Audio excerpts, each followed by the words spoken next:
Hello, everyone. So today we're going to be discussing dandelion. And I say this all the time, but I really feel like it's one of my most favorite plants. And I feel like it's so simple and so useful. And I use it in so many different ways. So let's talk about dandelion. Even though it is known as a weed, it is very medicinal, it is edible. And so we're going to get into all of that. So first, I'm going to share my screen so that we can identify it. We're going to look at some of this in detail. All right, so my screen is ready to share. All right, so this is me in the garden with dandelion. And as you can see, my garden was overgrown. This was in the fall, and I was able to find and pluck out my dandelion. All right, so let's get a little bit closer. All right, so this is dandelion. It loves to grow, especially in my garden where water seems too cool. It really loves to grow in cracks and in concrete. It likes to grow in places where, many other things can't grow. And it often likes to laugh at you, if you're one who really tries to get rid of weeds, because it is one that is going to stick around. It's very hard to get rid of because it can grow through rocks, through gravel, through concrete. So it really loves to grow along the concrete in my yard. And that's often one of the places that I can go and find it if I'm looking for it. In this picture here, I like to describe the leaves as looking like little arrows. Now, there are different varieties, and so you'll have to see which variety grows in your backyard, but they're going to have some of the same characteristics. You can see that there is red veining in there. Colors are very important when you are looking at African herbalism and holistic herbalism. You really kind of look more at some of the characteristics and features of the plant. And so red can tell us a lot. Red color usually means anthocyanins, which means antioxidants. When we see red in plants, it usually denotes that it has some kind of property when it comes to blood, whether it's blood cleansing or strengthening to the heart, or just really helping to keep the blood free and clear as an alternative. So there are different indications that you have, and you'll see as we get into more of the chat some of the characteristics that the dandelion has. So to properly identify the dandelion, it is of course easier with those flowers. But you see there's one flower on the stem, and that's typically what it looks like. Here you can see the leaf pattern is a little bit different, but they do kind of look very much like an arrow still to me, especially like if you look at this, definitely looks like an arrow. And you can see the stems of the flowers are on are kind of thick and kind of fleshy. They're red, and if you break them, they do have some kind of milky sap. That is something that you'll find with a lot of like the wild lettuces. The dandelion is in what's known as the aster family, which is a daisy family. It's a host, thousands of different plants are in this family, and it's one of the common families that people have allergic reactions to.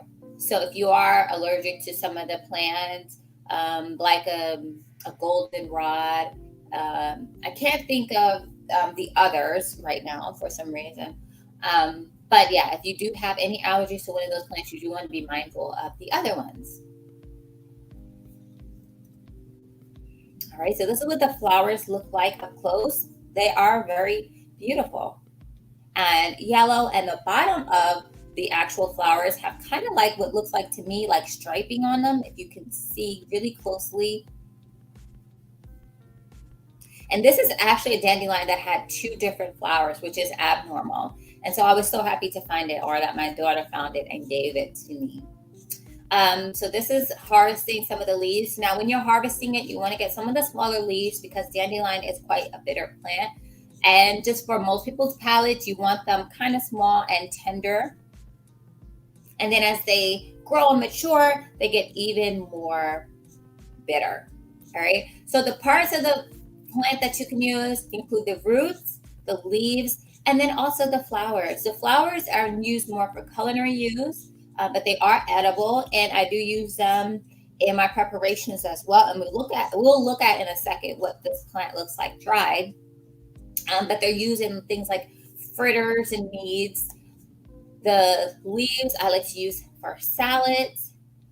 They do taste really delicious. It's nice to have bitter elements and like spicy elements from like arugula in with some of your other milder greens like spinach and then just our regular lettuces. And of course, it's going to be much more nutrient rich when you kind of blend the different types of greens that we have.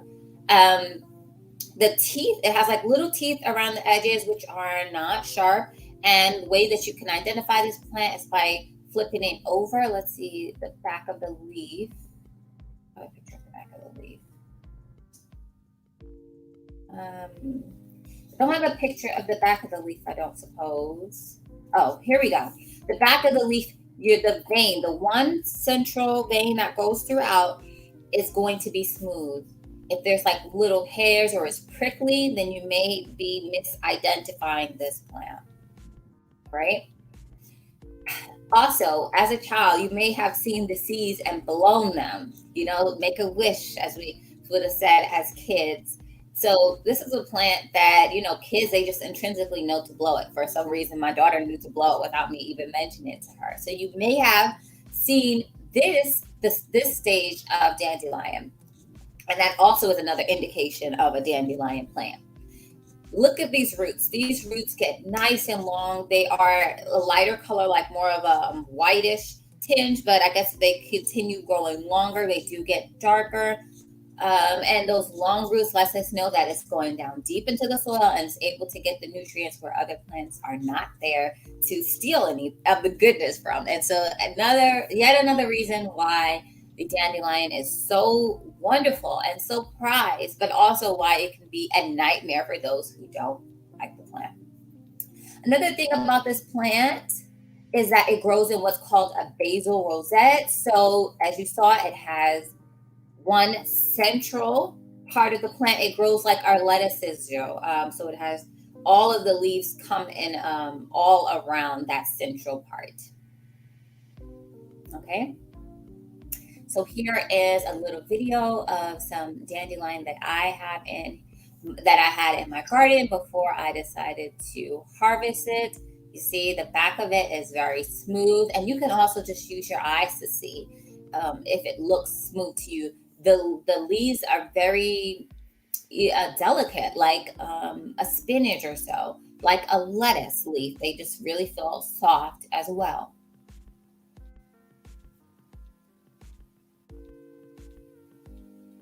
All right, and you see that red color that I talked about. And this is it just growing in my garden bed. And this is a very resilient plant. So I've seen some and I've moved it into my beds because I wanted to introduce it. I wanted more dandelions. You see where it's all growing, that little leaf is coming out from that central part of the plant. All right. Let me see if I want to. Did I harvest it in this video? I thought I harvested it in this video, but I don't think I did. But these are some good shots of what the plant looks like. And has like a little shine to it as well. All right, so I want to take a pause. I have an upcoming class coming up. It is called the colon cleanup. The colon clean out. We are going to learn about purging and soothing and restoring the colon or the gut and the intestines, whatever word or terminology you prefer. We're going to learn all about that and how we can use herbs to do all of those things. We are just getting into fall, so it's really good to do a cleanse before we get into the next season. It's really important. With the change of seasons, you should be cleansing. I say cleanse 2 weeks. At least each season. Very important for the body. So we're going to find out why and all the different types of herbs that we can use and what are some of the problems that we may see and what are some of the herbs that can aid us and aid our colon, which is very important. You might have heard of the gut brain. The colon or cleansing that gut has to do with so many other things. It does have to do with our brain, with our emotions. It does also have to do with our immune system. So it's something that cannot be neglected, and it's probably not talked about as much as it should, but we're going to unpack it all in an hour-long class that's filled with so much information. So you are welcome to join it at herhealthyhome.co, and you can / and put events, or you can find that on the homepage, find the link. All right. So let's go back now to talking about the wonderful dandelion. So I have some notes here from Herbal Holistic Healing of my section of dandelion. And all of this is dandelion plus extra. So I really do love dandelion. I think you guys could see, okay, she's not lying. She really does love dandelion. So the common name is dandelion, but there's other nicknames, we'll say. And it's lion's tooth and dent de leon. So you can see where the tooth part comes from, of how it has that arrow kind of shape and the little teeth, thought to look like lion's teeth, I guess. The parts used, we talked about this. This is the root, the flower, and the leaf. So let's go ahead and look at the parts that I have here. So these are dried flowers, and I just like to add them to teas when I'm using the leaf. It's just wonderful just to add it in there for color. And I do believe that, even though this isn't used for culinary use, I do believe there are medicinal uses to it. And there have been where some people have said that they've noticed that it's helped to relieve pain, the flowers, by even rubbing it on their neck. So I know that it has medicinal benefits. And so I like to use it and add it in to my formulas. All right. Then next, we have the root here. And I have a little bit harvesting roots. You definitely have to collect quite a bit to be able to amass a wide range, or a large amount of roots. So this is the roots here, and I mixed some of my own root that I've dried as well as some that I bought. And I can tell the one that I've dried because they tend to be lighter. Like when you saw those roots, they're lighter. And so I just know that I didn't over dry it. So it is still pretty light in color. All right. And then I have some of the leaf, which I have in bulk, and you can actually purchase that on my website. So check out herhealthyhome.co/herbs, and you'll be able to find all the herbs. This is what the leaf looks like. Nice and green. That green lets us know that it has nice chlorophylls in it. And the chlorophylls are helping to oxygenate the blood, and they're anti-inflammatory. So those are just some of the many benefits of the dandelion. All right. So let's go ahead and get started. All right. So some of the actions include that it is a cooling plant, which is useful. It is anti-inflammatory, as we talked about. Anodyne, which means pain relieving. Astringent, so it is drying. It's vulnerary, can help with wound healing. Diuretic, helps you to urinate. Salty, has like a salty taste, which also just denotes that it is more of a nutritive plant. Has lots of vitamins and minerals that are really important for health and nutrition.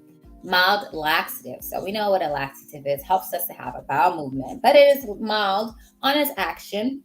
And it's a bitter tonic, which is very important. And it's also lymphatic. Works with our lymphatic system. It's an alternative, really helping to cleanse the blood, okay? And so let's talk about it. We talked about how it looked. And I also talked about how it does have a milky sap. And that milky sap can actually be put directly onto boils, which is really important. And a lot of other plants, the milky sap can be used in that way as well, of some of the other plants that are in that same family. One of the things that I love about dandelion is that it is a really safe plant. Doesn't have too many contraindications. Usually when we're looking at herbs like this that really have an affinity for the liver, so I'm kind of skipping. If you do have an existing condition with the liver, it might not be the best to use. But I don't see why dandelion wouldn't be okay, unless, of course, you have like maybe active stones, because it is a diuretic. You do have to be a little bit more cautious. All right, so let's talk about the vitamins and minerals. We talked about it being very nutritive. So it contains vitamins A, B, C, and D. And when we're talking about the minerals, it has calcium, iron, and potassium. Is really known for having potassium. So very important and very nutritive. As you can see, it's a powerhouse. Now, the roots of this plant also have what's known as inulin. And inulin helps with our gut health. So it actually feeds the gut flora, which is our good bacteria. And when we feed the good bacteria, we're making sure that we don't have, that we're keeping them nice and healthy so we don't get bad bacteria overcoming the good bacteria. And inulin can also support just good overall digestive health. So it is something that is really important. And I'm sorry, I just really wanted to pull this up to make sure my quality is okay. And I did. So we are good. Let's continue. All right. Another action of the dandelion is that it can actually help you overall with aiding and lowering your blood sugar. Bitter, as we talked about, is very important. That taste is really important because it can help stimulate digestion. And also, a lot of those type of plants do have wonderful benefits for the liver. This is one of our strong liver remedies. And actually, the dandelion root is what's really known to help the liver, and the dandelion leaf is more of a kidney function.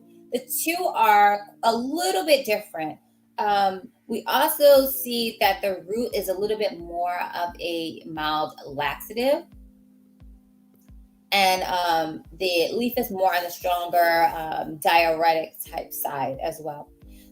The dandelion root is also used as a substitute for our coffee because of its bitterness. And I'm not a big coffee drinker, but to me, I do think it was a suitable substitute.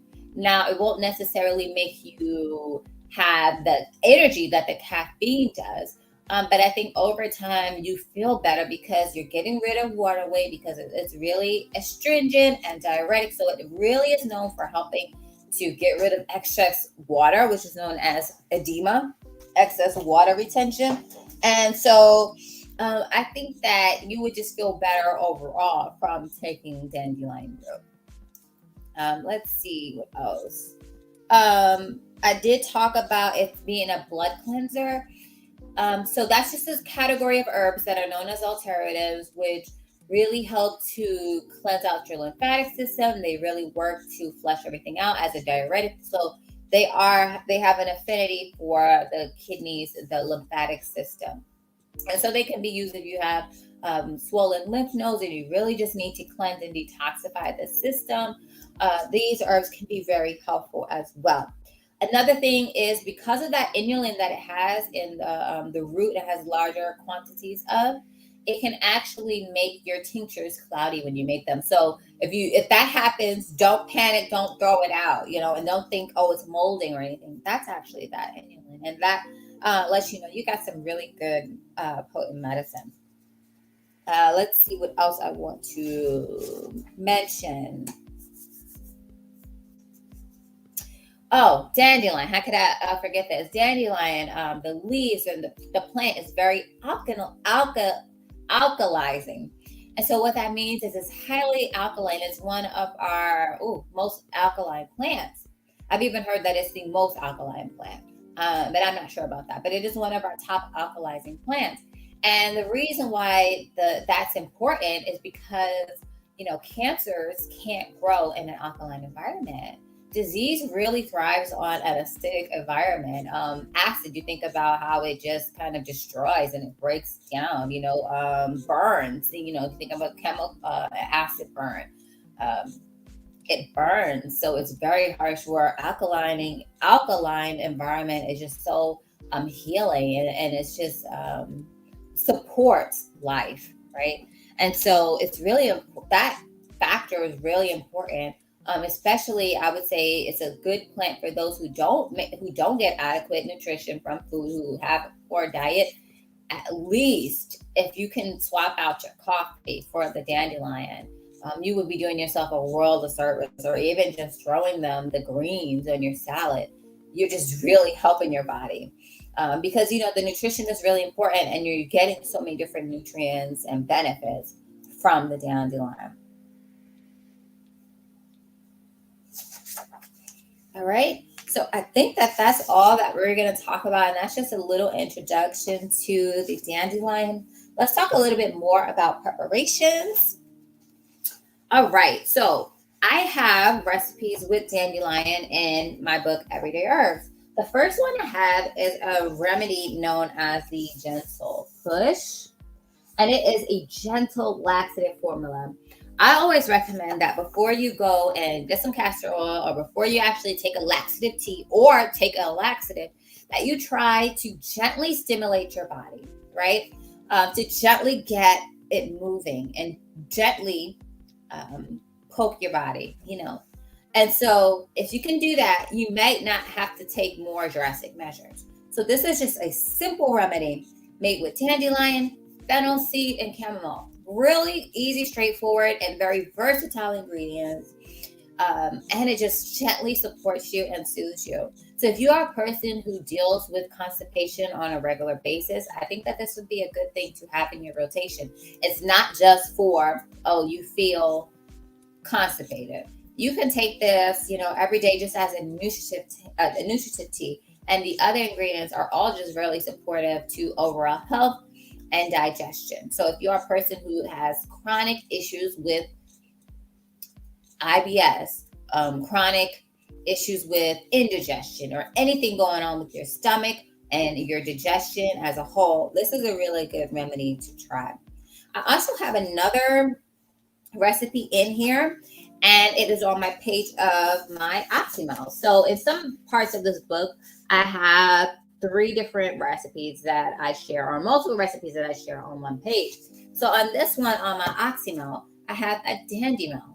So we are using the dandelion leaf, and I like to add things that are bitter, like a dandelion or like a burdock, with things that taste better, like a vinegar or like a honey, or in this case of an Oxymel, both, just really to make it taste a little bit better. But that vinegar in the recipe is serving to as an extractor of nutrients. So we're getting additional nutrients as well. And that vinegar has digestive properties. So that's why I really liked this recipe that I made with dandelion. It's called my dandelion. All right. It has dandelion. I have lemon in there, vinegar and honey. And very simple, but really tasty, and it really is really efficient. And then you can take this Oxymel like you would a fire starter every day. I'm not a person who needs that heat every day. And so this is just a little bit milder for me, and I really like it, but I still need that boost of digestion. And then you can also use this as a salad dressing as well. So I do have a salad dressing recipe in here. And in place of the vinegar, you can use an Oxymel, and it just elevates it, and makes it taste even better. I also have one that I make with nettle. So my nourishing nettle mel, which is really delicious with nettles and onion. So this book, we have our garden herbs and we have our kitchen herbs. Really simple yet effective and delicious recipes. All right, so that's all I have for you today on dandelion. I hope that you guys enjoyed it, and I'll see you guys in the next one. I hope that I'll see you at one of my classes that I have coming up. So I hope that I can see you and give you more information on digestive health and the colon. All right, bye-bye.